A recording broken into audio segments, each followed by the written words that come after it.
All Hi, right, Paul. we're back. AJ, how's it going? It's going great, man. Good to see you Happy to this evening. happy to be here to talk about records.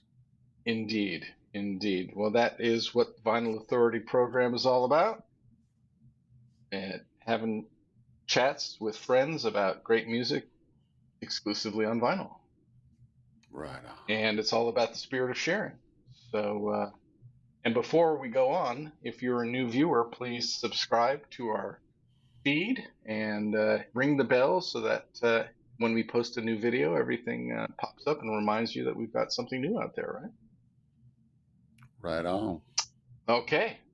So, you told me that you might have some interesting vinyl that you wanted to share this evening. Did you want to? Yeah, well, actually, the today, or I should say, this episode. This is Mm-hmm. a 2021. Of course, it doesn't have a date because they're too hip for that. But here's the album cover. The band's Too called hip for a date. Cola, Cola. Okay. The members are no pictures of the band here, but they're three. It's a trio, and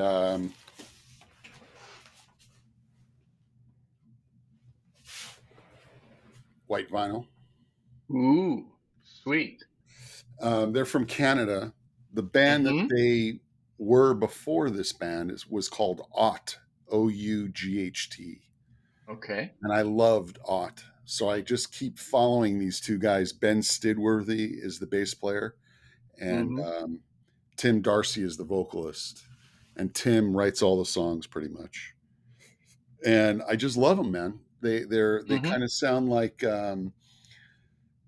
there was a band called The Liars out of Boston in the '80s that I loved, kind of Mm-hmm. garage alternative, indie band before the word indie ever was around. Right.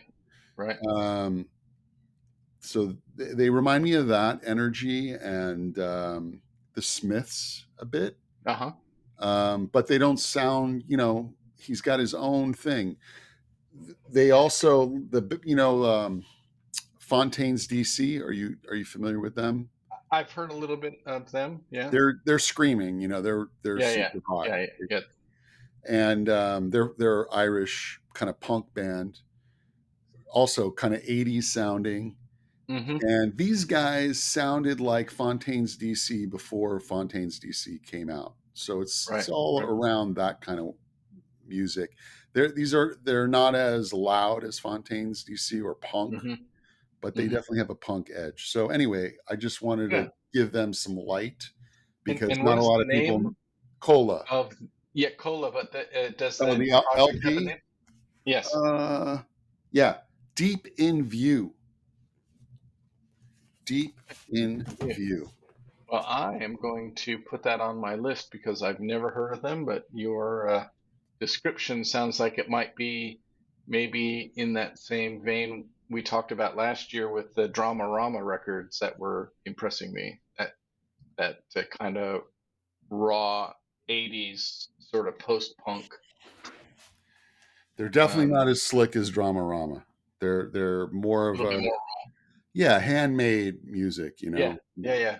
And not to say You that were going to say Dramarama is not handmade, but no, but no. But they have a polish, whereas I think you were going to say Nirvana or maybe even well, Soundgarden has a lot of polish, but yeah, man, maybe those they're bands are slick now too. yeah, yeah. This is a little Maybe more. that's just what happened. They're not. They're That's what I like. What I love about Ott and what I love about these guys. There's just something about it that's not pretentious. Yeah, It's very within itself yeah. and not trying to do anything to you. Hmm. It's like they're really enjoying themselves as musicians and what they're doing without your Yeah, help. You know, yeah, yeah. So and you're more of a I really appreciate that they're not trying to do anything. It's just right, they're trying right, to, right. with all their influences, they're Just trying play to their hearts create out. some music. Yeah, it's great. Yeah, yeah. Cool, cool. Well, that sounds intriguing. I'll have to give that a listen. I never heard of them, but it's always good to find It's new their stuff. debut record, and I don't know why Ought stopped. I guess there's one different guy in the band. So maybe that Right. instead of, keeping the Aught name, they decided to change it up and let the new member become more of a member, right? Yeah. Um, Yeah. so it's a little different, but not much. Sounds Right. pretty similar. Well, cool. Yeah. Cool. Worthy of a listen for sure. Uh, in the same sort of spirit of sharing, my son has started sharing with me music that he enjoys, and so I'm bringing to you a record that my son brought to me, which is Fight Songs, the music of Team Fortress 2. This is a very interesting double album uh, package with beautiful gatefold, lots of animated people, villains, and law enforcers, I reckon. Stills Uh, from the game, I guess. I imagine that these are all characters from the game, and the music is apparently that from the game as well. There's a blue side and a red side, and um, it's very sort of jazz oriented, kind of you know thematic soundtrack type of music. But the kids these days are finding out about these more complex compositions through the video games. So they don't have the benefit of a vinyl authority necessarily, although they're welcome to watch and subscribe as well. But and the other interesting thing is they haven't posted any credits with regard to the musicians or the composers or anybody. So it's while it resembles the package that we're familiar with, uh, they have sidestepped some of the things that I think makes the vinyl package so wonderful, which is crediting of the creative people who are involved both on the visual side as well as the musical side and so on. But nevertheless, the music is engaging, and they've got a little surprise at the end of every side that I won't tell you about, but you got to listen. I wonder if is it, are there musicians in the game? Is it maybe like, no, not that you No, know of. no, no, Because no. I was thinking like gorillas, like that's why they sort of keep the names out, because they're trying to make it seem like it's real from the game or something. I don't know. Anyway, Yeah, no, no. check it out. I I don't even play that. I don't even know that game, so I'll have to go on. no, no, no. It's a generational thing. I think it's interesting as I see, sort of these teenage and tween age, kids starting to play music and consume music, how they have such vastly different influences and channels from which, they sort of pick up their music. Well, Uh, video game music though has been huge for decades yes, now. yes, yeah, yeah, yeah. And I haven't been playing video games, so I don't know about it, but I've definitely been hearing about it through my son and his friends. And anyway, it's nice to know that they're introducing good compositions, good recordings, old familiar packages that make their parents feel good, and yeah, they're doing it at a high level. So anyway, it was a great opportunity to share music with my son from his perspective as well. So there you go. Cool. So that's my recommendation for tonight.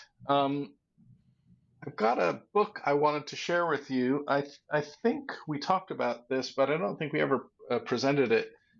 Tom Werman biography, Turn It Up.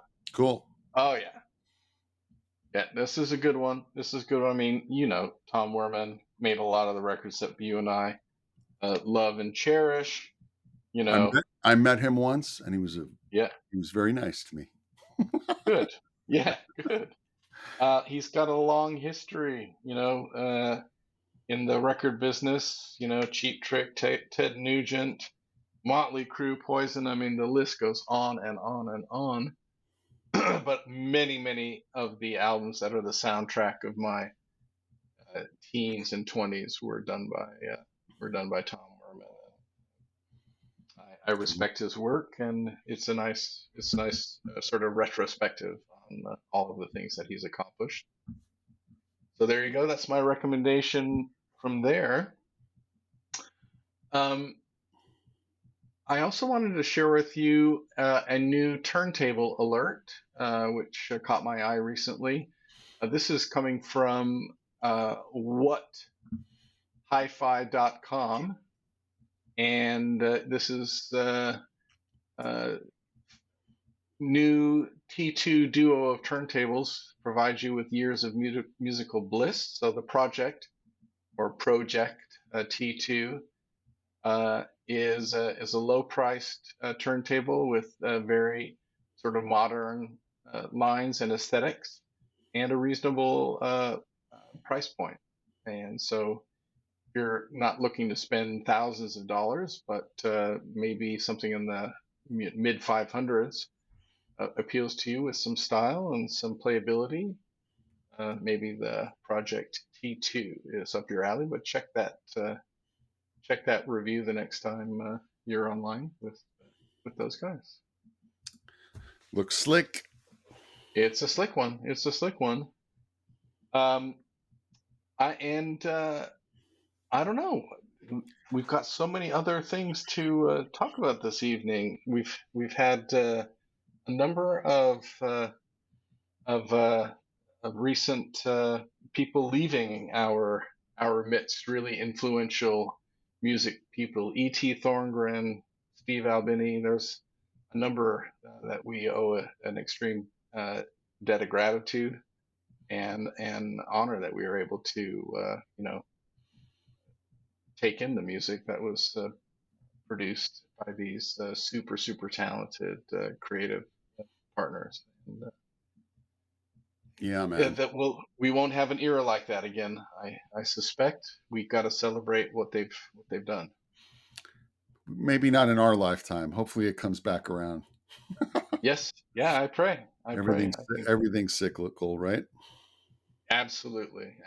Well, I mean, I think you could easily point to vinyl as being one of those cyclical things, right? Where it really seems to be coming back in a vogue where it's not just a bunch of old guys, pining sort of nostalgic. This is like proof us. that yes, but this is proof that the kids are getting into it too. That the size is good, the tactile package, and tying it into the other thing that they're interested in, which is the gaming. So there is a future for music on vinyl and the youth, and hope they take it as a good lifestyle. It's good. Amen to that. Yeah. All right, my friend. Well, this has been a slice, as always. Cool. Please remember that I will catch you on the flip side. Catch you on the flip side, bro. Good to see you. This is Vinyl Authority. Great to see you. We're sponsored by Soundscapes Media Group. We've got some new records coming out later this year, so stay tuned. And please feel free to make comments and requests. I hear that there are a couple of our podcast viewers out there who are interested in us reviewing records that they like. So we might get some people writing in with some record reviews requested. So that might be a new segment. All right.